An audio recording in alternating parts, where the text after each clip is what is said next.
Hi, this is just a quick video, as I discussed on the P515 forum, just to show a few things around the Smart Pianist app. Perhaps the first thing to mention is that you will need a MIDI to USB-C cable. You can get these. This one is has a camera lightning attachment.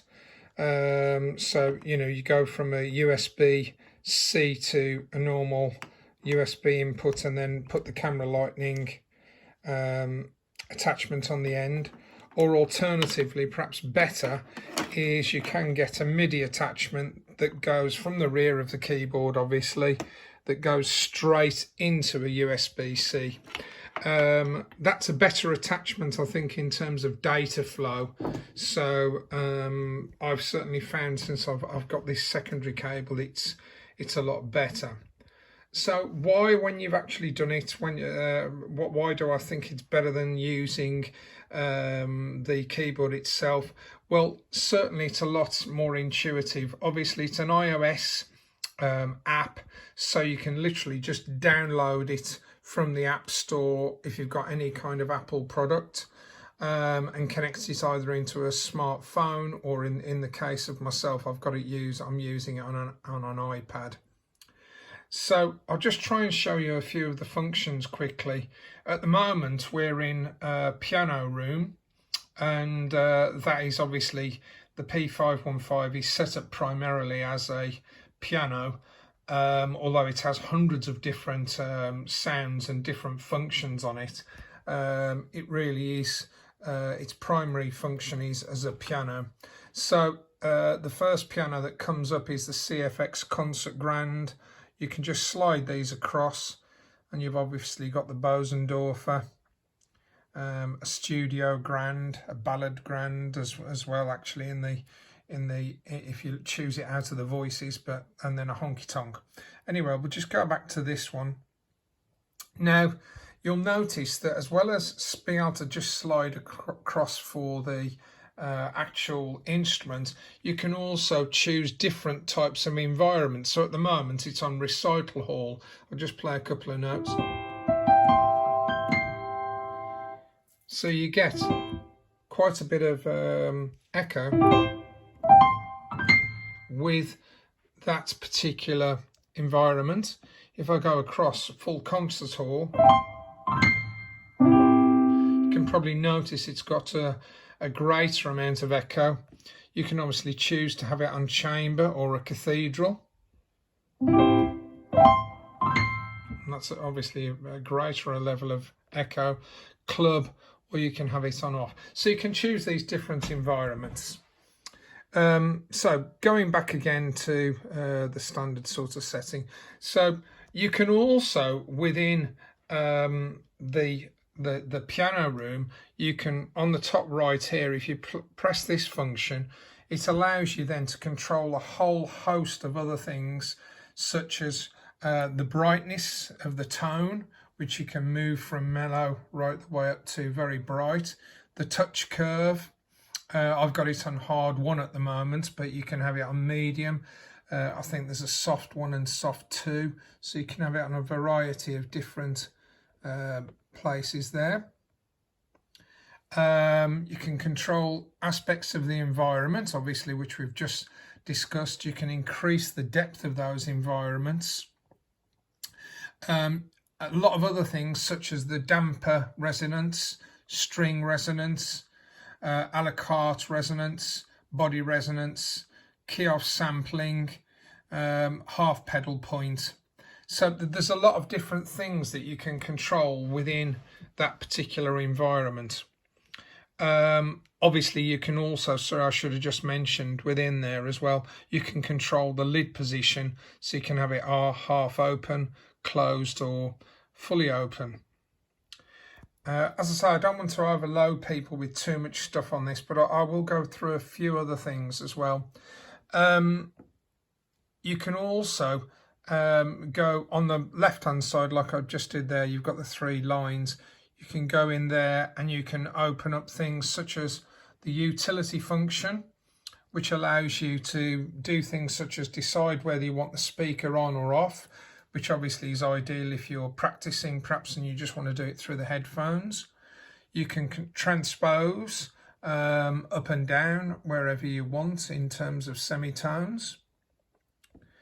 You can also, like we just showed, can control the keyboard setting, and the pedal setting if you've got a the half pedal point, and the sound setting. You can obviously turn the speaker on, off, and have binaural, particularly on the CFX Concert Grand. You've also here got a voice function. Now the voice function enables you to have 3 different voices at the same time.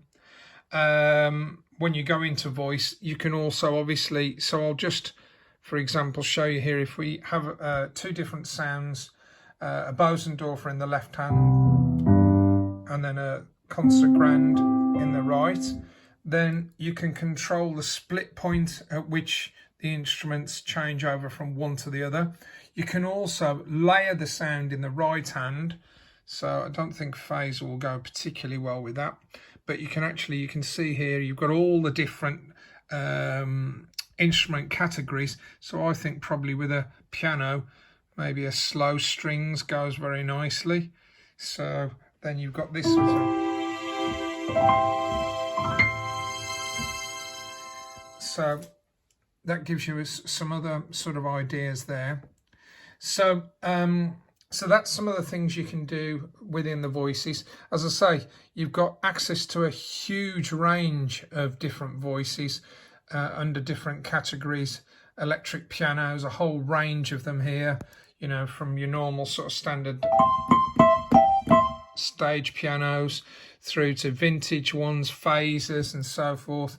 You've got clavichords, vibraphones, a number of organs, and you've got a whole host of XG sounds in different categories, organs, guitars.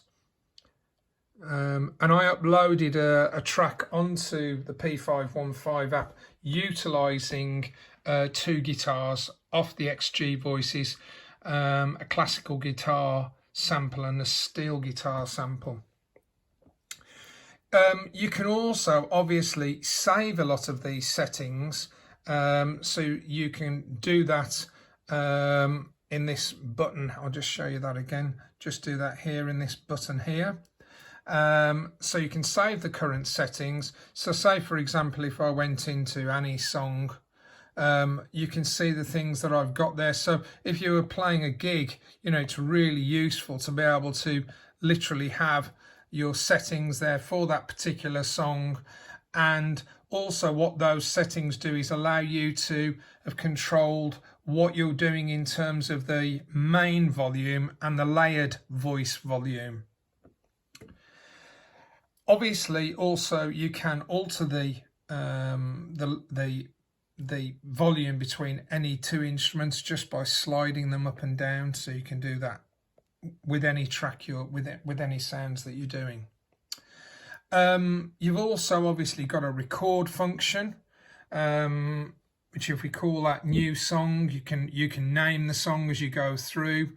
So if we go into new song, then you could press record here, record something, and then once it's recorded you can name it, and then obviously you can save it onto Dropbox or put it onto other apps such as SoundCloud.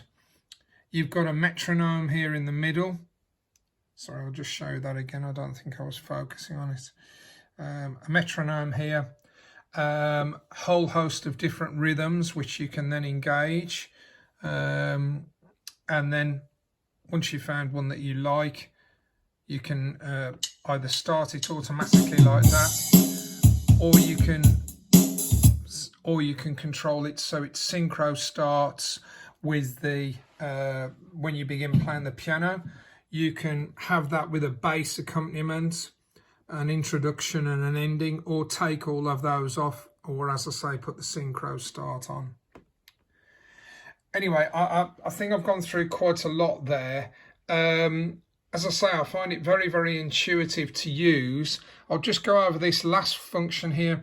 If you're on the main voices, so you've got more than one sound on, and you go into this the settings, you can do things such as control. You might, for example, want one instrument an octave below another to create a different kind of effect. So you can just drop the layered sound by an octave or up one or whatever you like. In terms of the mix, you can actually decide the mix there. You can alter the variations of sustain, of panning between, so you can pan it to the right, pan it to the left, increase the amount of sustain you want, and obviously you can control the volumes between the instruments as well. So without trying to get too complex, hopefully that's a good sort of appraisal of the app. I do think if people were to use it, certainly my experience, I found it a lot easier to use than going through some of the different menus on the keyboard. And to be honest with you, when I play it now, I nearly always use the app. Anyway, hopefully that's been useful.